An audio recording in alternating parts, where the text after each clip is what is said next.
the language was different. Today, many countries that have debt, the servicing of those debts has gone way over what we expected.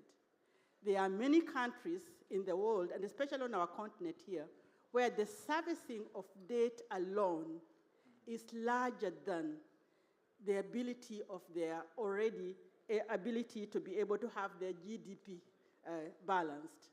This is serious. Another thing that we want to bear in mind, is that if we look at a continent like the African continent, the young people or the demographies, the countries are not producing enough simply to keep their young people employed with jobs, access to the education and health, etc. So we are this panel really understands that when we say leave no one behind, it's not a joke. It is something that is real. And then I want to mention a couple of other things that are really important that frame this panel. We are aware that when we come to things like green financing, when we come to like climate financing, we are also a continent that needs to give that a different interpretation. Africa has one of the largest mineral investments, but we don't benefit from them. So maybe we'll be asking, what does this mean? And meeting here in South Africa or in Southern Africa is really important for us to say we're not talking out of scarcity, but out of plenty that does not filter back to the people where they are. We want to be able to look at the issues of biodiversity, renewable energy, when we know that, for example, 65% of solar system would come from this continent. Why do we not actually benefit from all of these things?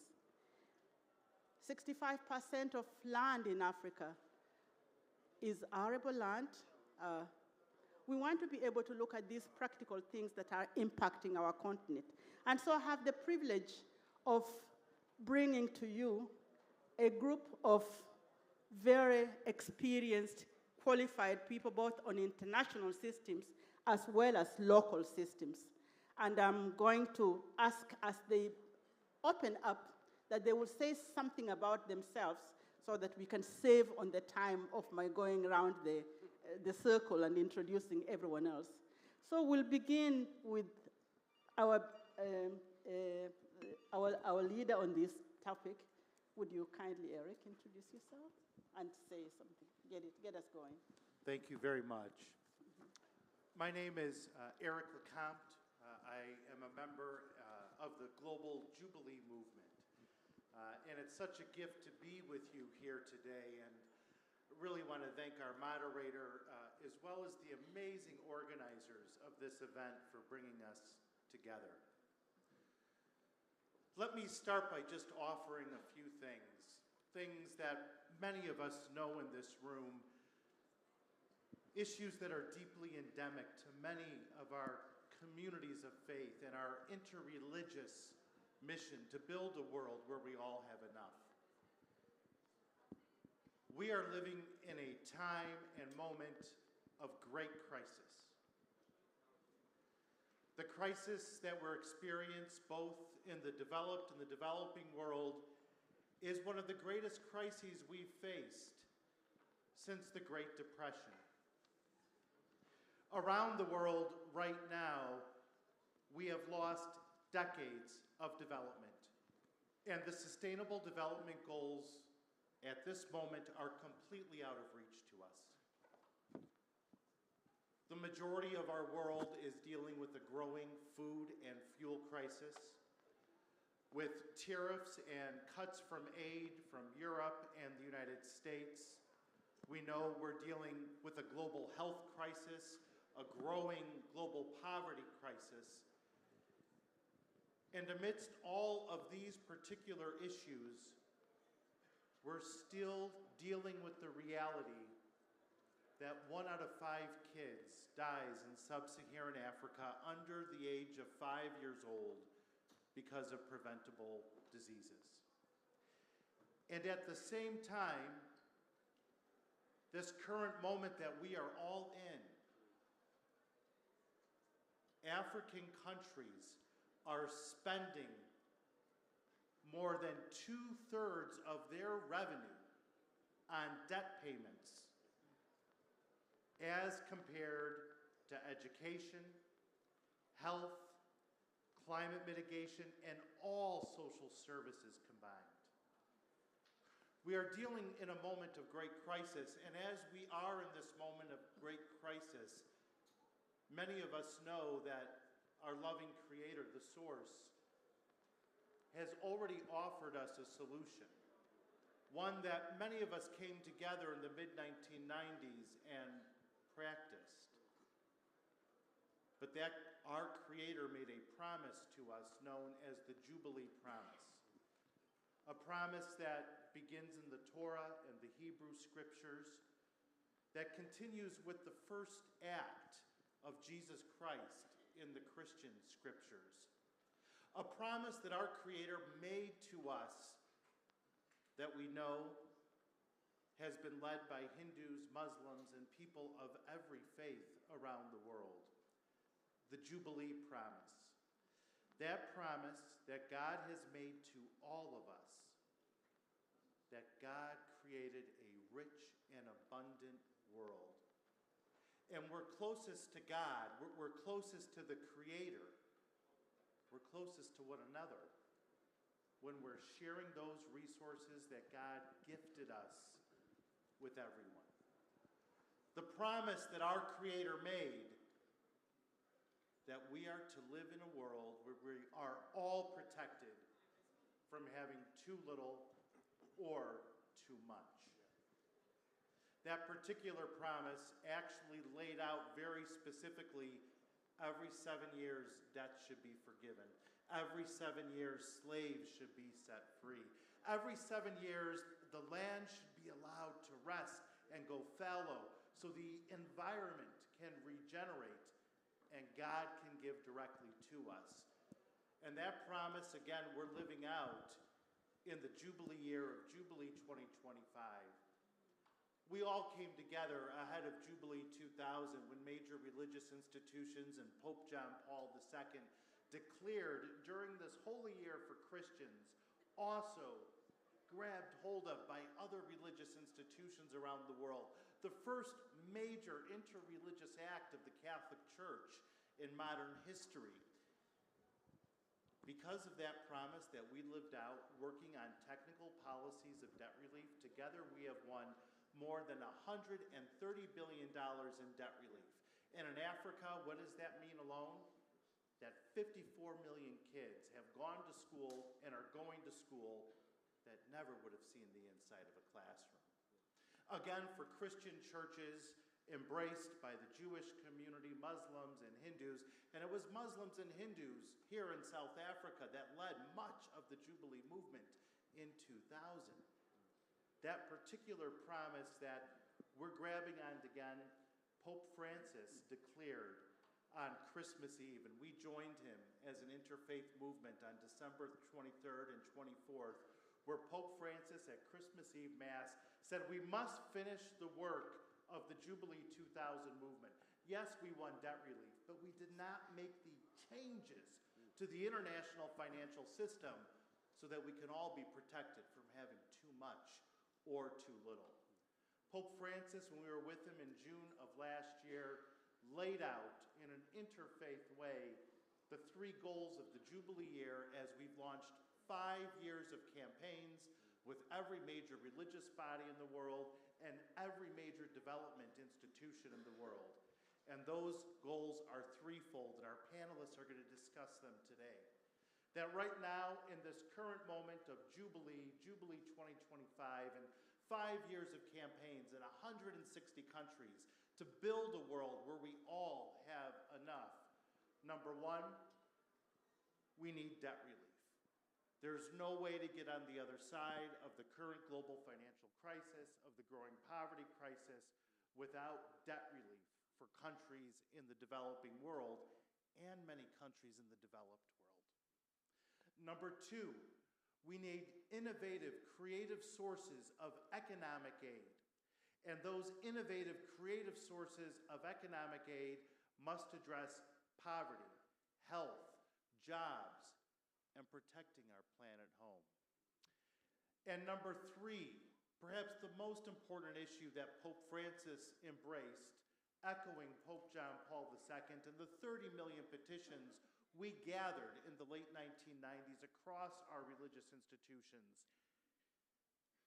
is now it is time for us to have an international bankruptcy process and reforms to the international financial system so that the challenges of debt become a promise and no longer a problem. Thank you, Brother Eric. So let me do some intervention here. This is a clear action, being on a campaign for date for the next 5 years. Let me see by show of hand how many people in this community know that we are in a campaign mode for Jubilee. Just show of hands. Less than 1/3, less than very, very, very few, very, very few. This is an action with 3 goals that we've been told can be helpful. So, Bishop, could you tell us what we should do? We don't even know about it. And continue to give us some more actions that we could take. Thank you for the reasons that have been explained. You know, my heart cries out also for debt relief. But my experience whispers a troubling question. What guarantee do we have that cancelled debt will reach the poor rather than enrich the corrupt? I don't know for your countries, but in my country, the recent Zondo Commission revealed that 1 trillion rand was stolen through corruption. And 75% of the people who want to report corruption are afraid for their lives. And that is how rampant, corruption is. And only 15% of our municipalities in the whole country got a clean audit. Only 15% recently. We were warned not to give a list of lamentations here, but to find a way forward. So while I fully support debt cancellation, I would like also us to make a covenant that will ensure that this debt cancellation benefits the people, not those who are already reached. So I would like to propose an accountability covenant. First of all, that there is transparency that is going to track every dollar of cancelled debt by the international countries. That there is also civil society oversight. That also there are some conditionalities that are put on the debt cancellation. You know, please don't give it to the politicians because we will not see it. We, I would say, as faith leaders, must be part of that monitoring. And we must be part of the projects as well, as it was said in the speech by the Archbishop, that we are in every nook and corner of the country as religious. We are in touch with people. So this money does not end, in the government headquarters, and we don't know where it has gone. And very soon again, after debt release, we'll be in the same situation. And so there must be a lot of civil society oversight and faith-based, oversight. We must implement debt cancellation in phases to demonstrate improvements in governance, transparency, and service delivery. So there must be, some target times and target projects that if debt is cancelled, within a year, we want to see this, we want to see this, just to ensure that there is benefit from the debt cancellation that we have had. So those are just few practical examples I would like to give. The rest of what is wrong, we all know. Thank you very much. Yes. Bishop, let me just ask you to speak one more word. People fear that if there is debt cancellation and money is accumulated, that money will not have accountability. How would you respond to that? Ask the question Accountability of the resources saved by the cancellation. Well, it's something that we would need to sit around, I don't have a straightforward answer right now, but I foresee a kind of engagement and policies about it, but I don't have a straightforward answer now about that. Okay, thank you. I want to ask a specific question to someone who is a reverend, but at the same time, he is a government official, and that is the Dr. Reverend Brooks. I want to ask you a question about morality and debt. Debt and morality is sometimes seen as a formal way of colonization, and sometimes colonization and oppression is something that people talk about with the governments. What is the moral obligation of faith communities in regards to speaking truth to powers that be, the borrowers and the lenders together? Well, thank you for that question. My name is Russell Rook. I have a sort of a strange mixture of roles. I sit as a member of the House of Lords in Parliament in London, and I'm also an Anglican priest. I am what the Church of England calls a minister in secular employment. That essentially means that my bishop was happy to ordain me, but didn't want to risk me in a church. And so the bishop's theory was that I might do damage in a church, but the world of politics is in a huge mess already, so how much more damage could I do there? But it does mean that I have a strange role because I sit in Parliament, but my job, I'm appointed by the Prime Minister, is to build a really big front door in Parliament so that faith leaders and NGO leaders and civil society leaders all feel that they can come in and have access to Parliament and ask these kind of questions and make this kind of case. And I think the help that I need as a Western politician, I'm not an expert in what's happening in Africa, we've got so many experts here, but I am someone who has the opportunity to speak truth to power in a Western parliament, in one of those countries that owns some of this debt, is I need help from you to make that moral case. Because I think there is a huge moral case to be made for debt reform and debt relief, and we need to make it now. 30 years ago, Eric mentioned when Jubilee 2000 first happened, the Chancellor of the Exchequer in the United Kingdom was a gentleman called Gordon Brown. The Chancellor of the Exchequer is the man who holds the money bags. He holds the piggy bank. He's the ATM for our country. He has all the money, and he would eventually become Prime Minister, but at this point, he was the Chancellor of the Exchequer. And people of faith spoke to power. They made a huge moral case for us to drop the debt. And one of the things they did was they wrote postcards by the tens of thousands, in fact, by the hundreds of thousands. These postcards come in to the Chancellor saying that our country should drop the debt to developing world countries.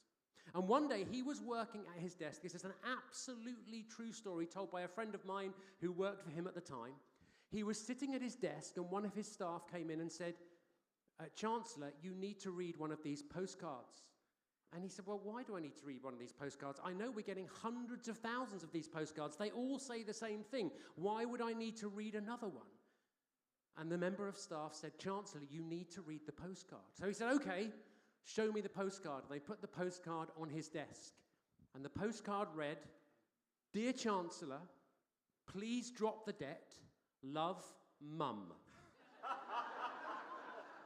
Someone in the post room had noticed that out of hundreds of thousands of postcards, Gordon Brown's mother had actually written a postcard and sent it to her son. Now, you tell me there's no God. That story is absolute proof that there is a God. In all seriousness, we need your help to make the moral case to speak to power for debt relief and debt reform now. The point that Eric made, by the point that the majority of Africans live in a country where they pay more in debt relief than that nation pays in education and healthcare, means that the debt crisis is morally unjustifiable. And debt relief is needed to undo the harm that is happening to African countries. But on a global scale, at a time when the impact of the debt, also in a context where our economies are slowing in their growth, in a context where climate change is accelerating because of these debt payments, where there's reducing international security and increasing conflict, then actually it's in the world's interest, it's in the interest of my country and Western countries to say that the debt crisis is not only morally unjustifiable, but is absolutely economically and politically unnecessary. And so just that debt, in the same way that debt relief is needed to undo harm to African countries, debt relief is needed to undo self-harm to the global economy and to the country and countries that I live in the West. So I want to say there's a huge moral case to be made, but those of us who are working in politics in Western countries need your help to make that case. We need mums and dads and brothers and sisters and neighbors and voters to help politicians realize the changes that need to be made and to give them the support and the political power to do it. We need to take debt relief, which may seem impossible, and make it possible. We need to take debt relief, which may seem resistible, and make it irresistible. And we need your help to make that moral case, and that's me. Thank you. I could detect many things that I could talk about in that, and one of them is listen to your mothers. But your mothers are every woman. So when you go to the villages, when you hear women speak, listen to them. They might just make the change that we've been waiting for. But I want to ask Father Chilufa, because Father Chilufa on this panel is one whose job actually invites to deal with these issues on everyday basis. And so I want you to use your radical imagination here and tell us if we were to redesign the financial system so that truly it could serve the people and no one would be left out, what would you bring as something new, and what would you actually remove from that system which exists today? Thank you very much. And yeah, you've already introduced me as Father Charles Chirufe. I'm a Jesuit priest, and I've been working in the Social Justice Office of the Jesuit Conference of Africa and Madagascar, coordinating the work of Jesuits on these issues, as well as collaborating with the wider Catholic Church and civil society, but also helping to provide that interface of what is the reality on the ground in Africa with global policy, because that is quite important, that global policy and what is happening on the ground interact. Because the rules that are made in London, the rules that are made in New York and elsewhere, in Beijing, on finance, on climate, impact African and global South populations directly. They are the ones that determine whether a child or children have vaccines or not.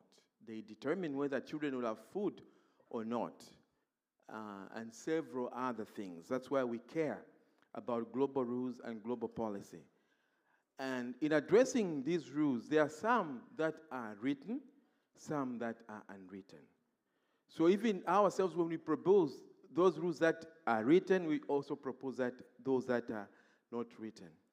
And I'll start with the unwritten rules, that no country should be forced to transfer dollars out to London, leaving its citizens without medicine.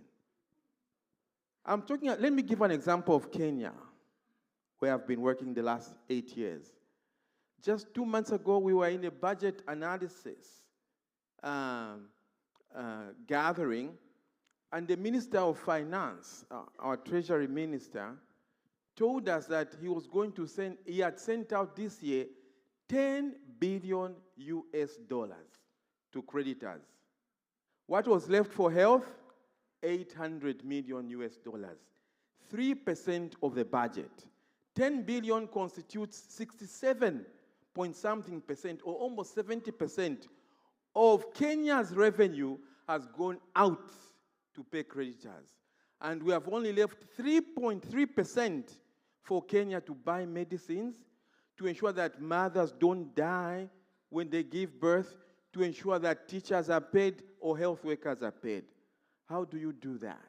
That's a big crisis. So that's the first rule we need to change and write it, that no country should be forced to export $10 billion, leaving its own people without medicine. So we need to do something. And the Reverend has spoken about what Gordon Brown did, how he played leadership to bring the leaders of the world together to find a solution. And the bishop has spoken about solutions. And I remember when I was young then, but 20, 25 years ago, when we were talking about the initial debt relief, the answer was it was impossible. That the IMF does not forgive debt, the World Bank does not forgive debt, and all these groups, because otherwise they risk their systems. And it had to take leaders of the world to say there's a problem. There are children dying without immunization. There are children dying from several things that could be prevented. We must do something. And something happened in Gleneagles. Leaders came together in a spirit of Ubuntu. We need that Ubuntu to come back so that we create another Gleneagles moment. That was in Gleneagles in Scotland. We need another Gleneagles moment of Ubuntu redone for world leaders to come together and say, what shall we do? The rules were that the IMF and the World Bank don't forgive debt, but they are to work out something to make it happen. Yeah? And that is possible when leaders come together, when they heal from the crisis that Pope Francis has spoken about, that we have enough resources, we have enough power, we have everything we need to change things, but we are not doing it. Pope Francis called that a spiritual crisis. We need to heal from that crisis and do what we gain, and come together again as leaders and play leadership and provide solutions to stop debt injustice. I've spoken about that. Solutions to stop the hemorrhage of $88 billion that goes out of Africa in tax avoidance and tax evasion. That can be stopped. That is being encouraged because of the way the tax rules are written. They allow business people, they allow those who who sell minerals from Africa. 90% of the platinum comes from South Africa. 80% of the world's cobalt comes from the Congo. All of these things. But when the money comes, it goes out in tax evasion. And that 88 billion is enough. If 88 billion every year is enough to eradicate the poverty we are facing. The point I'm making is we can change that. Instead, on top of the natural disasters that we also have created disasters in the way the tax rules and other financial rules are written. And finally, we need rules about financing. That when finance is given, it is not given in the usury form it is being given. That Kenya gets $3 billion and it has to pay it back at 8% in 5 years' time. Who does that? We need that to change. That we need long-term financing that should go to education, to health, to caring for climate and several other things. The point I'm making is we can do that. And what we need is leadership. Thank you. Thank you. Thank you. Thank you. I think one of the new points about mentioned is the taxes, because that's quite an issue. Many of you might be familiar with the report that was led by former President Becky in regards to taxes in Africa. And many people who actually do their work on this continent in terms of corporations have been on holiday for many years in terms of paying taxes. And many people in the African continent might even agree to pay some more taxes if those taxes really change the lives of the people. So this is a subject that I would like to ask that as you go back to your communities, think about taxes and how that is done in your country and what are the practical things that can happen in that way, both to the high earners, especially to the high earners, so that the returns can benefit more in the community in order for us to ensure that no one is left behind. So let me come to a pastor, a practicing elder in the church on daily basis with people in many places, and ask you a very church question. How have we, as people of faith, betrayed our moral voice, our moral authority in speaking to our communities or to the governments that we live in when we see that people are not benefiting from their own countries? Thank you. My name is Elder Adenyinka Ojediro, and I'm a General Authority 70 from the Church of Jesus Christ of Latter-day Saints. I'm a Nigerian living in Ghana, and now I'm in Cape Town, South Africa. Thank you for that question. And to answer that, I cannot shy away from some facts. If you think about the Sustainable Development Goals, the target to ensure that by 2030, extreme poverty is eradicated. And we're in 2025, and I can tell you that from late 2024, the research has shown that if we continue on this trajectory, we are going to have 7.3% of the global population that will be in extreme poverty. And that is moving from 6.9 to 7.3. So what are we doing? Meaning our actions are not delivering the expected result. Again, in 2000, if I want to bring it home in the spirit of Ubuntu, in 2000, 25% of people who are living in extreme poverty were from sub-Saharan Africa. End of 2024, this has tripled from 25% to 75%. So that means there is a call for action. Now, as faith-based organizations, what do we do? So we talk about policy formulation and people who act on all of these things, but what I know is we all belong to one faith or the other, and our faith helps us to know that by the principles that we teach and the doctrines that we teach, how can we help to change people from within, that they can have impact on the external community? So if our focus is what do we need to do to policy makers, policy formulators, that we can not only appeal to their conscience, but teach them correct principles and doctrines that will help them to see human beings as God sees them, and to see that they need to be accountable to people and be compassionate in their policy formulation and even in the way they deliver on these things, that they can have meaningful impact in the lives of the people. And we've seen multilateral organizations who have done this. And I can give an example because here is in Africa.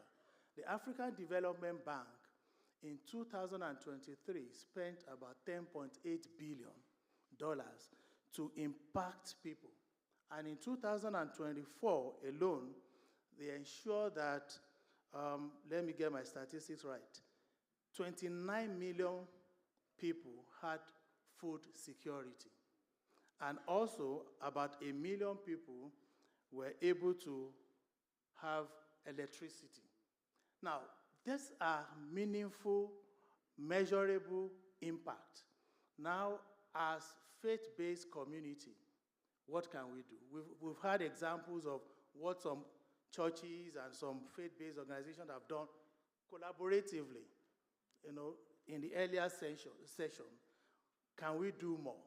Can we ensure that trying to halve national poverty, which before was a big problem, what have they done in East and Southeast Asia that 5 out of 7 countries are on track, that by 2030, they can have national poverty? Unfortunately, if I bring it to Africa, we only have 1 out of 23 countries that are on track. So have we failed as faith communities to get the message on? Not necessarily. I think we need to do more. Yes. We need to say, okay, what do we talk more about and what do we intend to accomplish? So when we think about outcome, then we can know what doctrine will change people. It is said that doctrine well understood will change behavior more than behavioral science would do.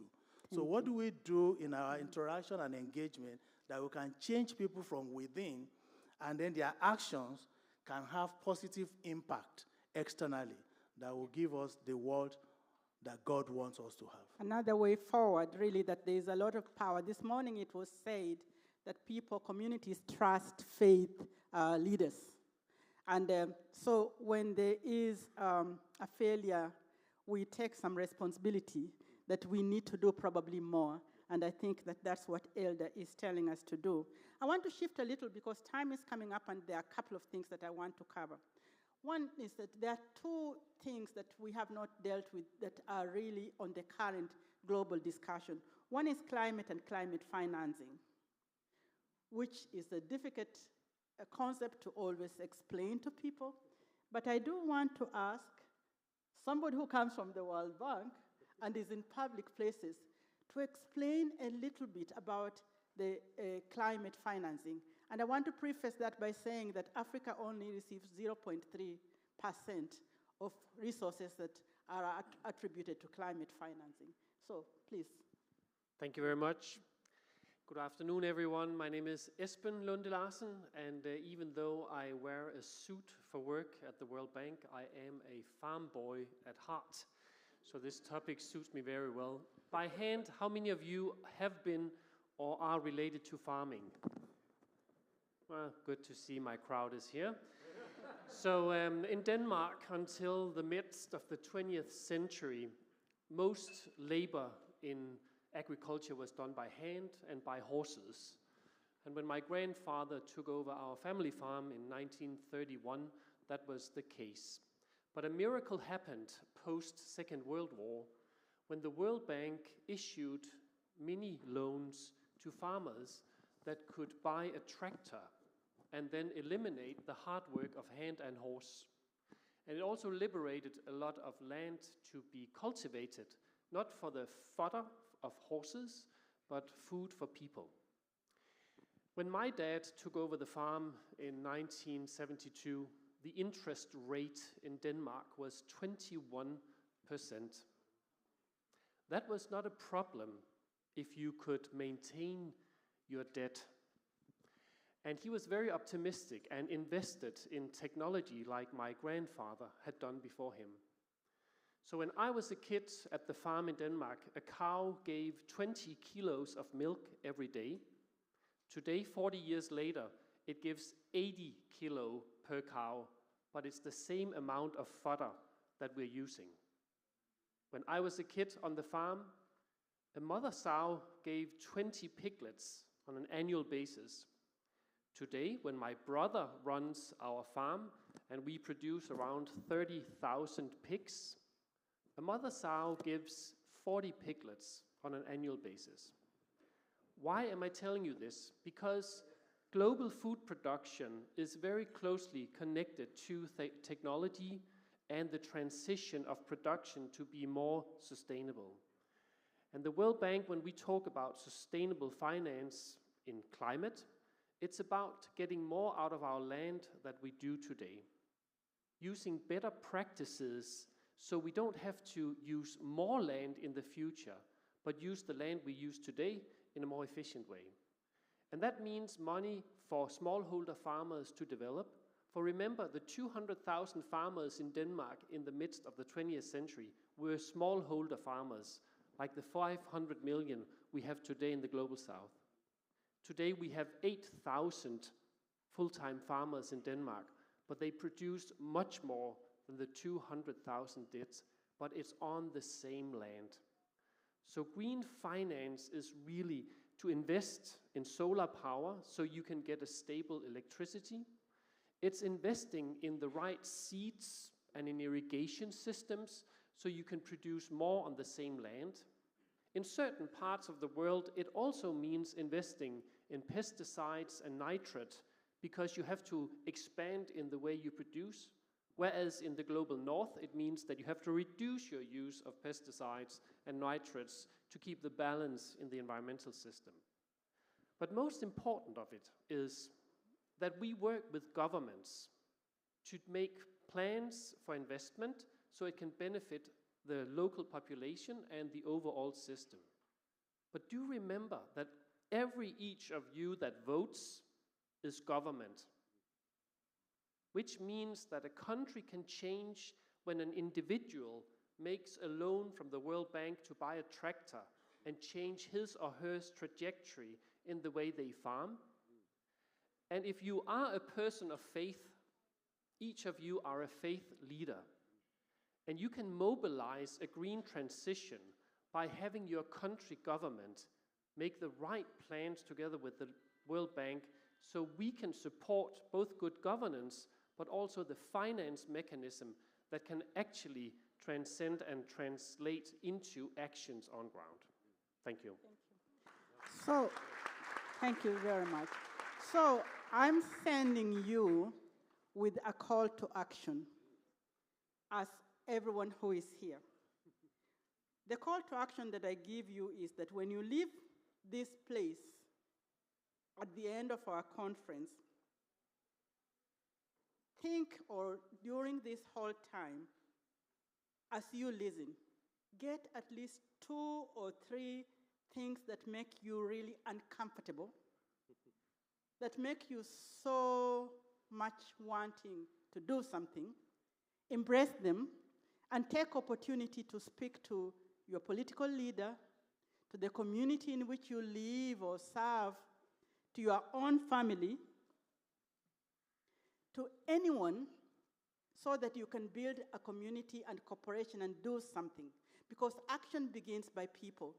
And it is when people do something, when people organize, when people actually listen to each other and collaborate at very small micro level up to the macro level of companies and organizations, etc., that change happens. And so, in 1 minute each, I'm asking my panelists to say, what is the one uncomfortable thing that you're embracing to take home and work on, beginning with the first speaker. And we're going to go quite quickly. Thank you. I would just say, I think in this moment, we're called to organize. We're called to talk to our families, to our neighbors, our children, because if we don't do the hard work of organizing, we're not going to move forward this agenda, which, by the way, is one of the primary issues that the South African government has made in their agenda for this presidency. And we already know when the G20 presidency is handed over to the U.S. government, that similarly the U.S. government has prioritized debt relief as one of their global priorities as well. Thank you. Next.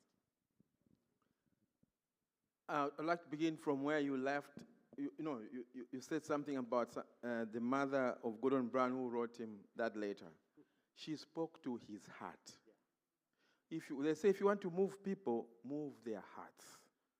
So we need religious leaders, all of ourselves, religious communities, to speak to politicians' hearts so that they can change.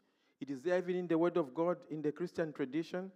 Hosea, I will call my wife to the desert and speak to her heart. May we, religious communities, religious leaders, take the politicians to the desert and speak to their hearts so that they can move and change. Thank you. Yes. Thank you. When I look out on this incredible crowd, surprisingly enough, nothing uncomfortable comes to mind. So I think what I will do is to spend a little less time in an airplane flying around the world and spend a little more time locally where I live to serve my neighbor as well as I can. I think that will be my thing for the next year. Thank you. Thank you. Please.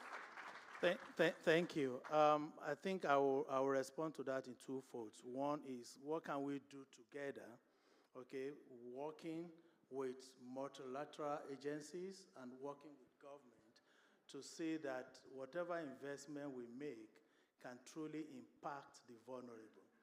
We've talked today about debt relief, and I know that we've had that before for some nations, and they're back to debt.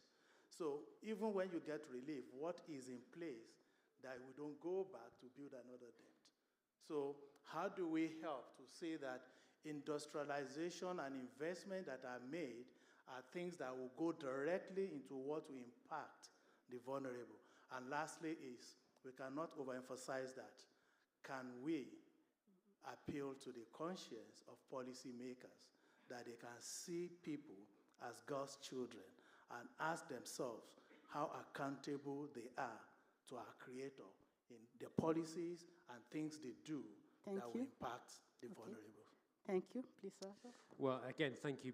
Brilliant suggestions. I think listening to Father Charles there, I think probably our current Chancellor of the Exchequer is a lady called Rachel Reeves, and I think I need to go back and find her mother and get her to write a letter, maybe take her to the desert or something. But in all seriousness, Eric has already given me my uncomfortable challenge even before this session. I often say when people come to see me in Parliament, you literally cannot underestimate how powerful I am. I am so unpowerful. You just think of the lowest power you can think of in Parliament and then take away about 50%, and that's how influential I am. But in truth, I do have a bit of influence. And Eric was talking to me before about why I need to be talking with Rachel and others in our government to challenge some of the systemic issues around the way that debt is managed and legislated that actually need to change if we're going to see real change. And I think that's probably impossible, but for God, nothing is impossible. So I'll give that a go. Thank you. Even without debt cancellation, if it was not for corruption, we would be better off than we are.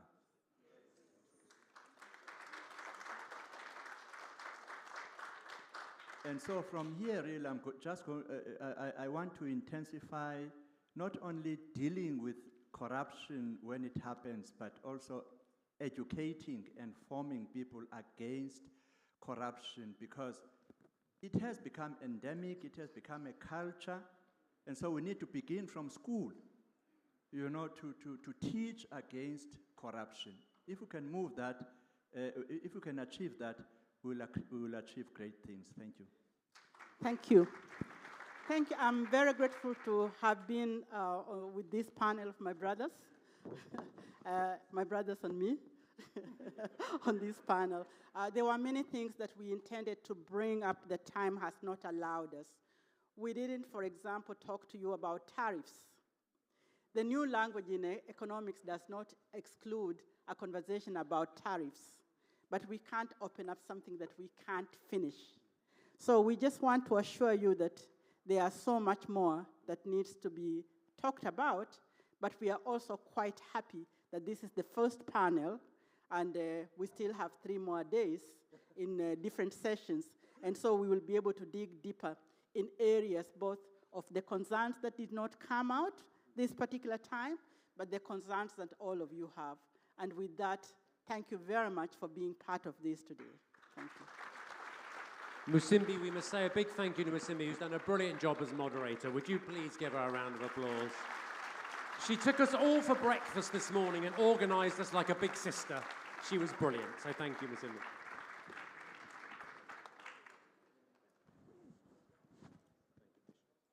Thank you very much, Doctor, for that beautifully curated panel. And another round of applause to the expert panelists. Ladies and gentlemen, in the spirit of Ubuntu, we are all as a group going to rise up and have lunch. Be back in the room at 2:30. Enjoy.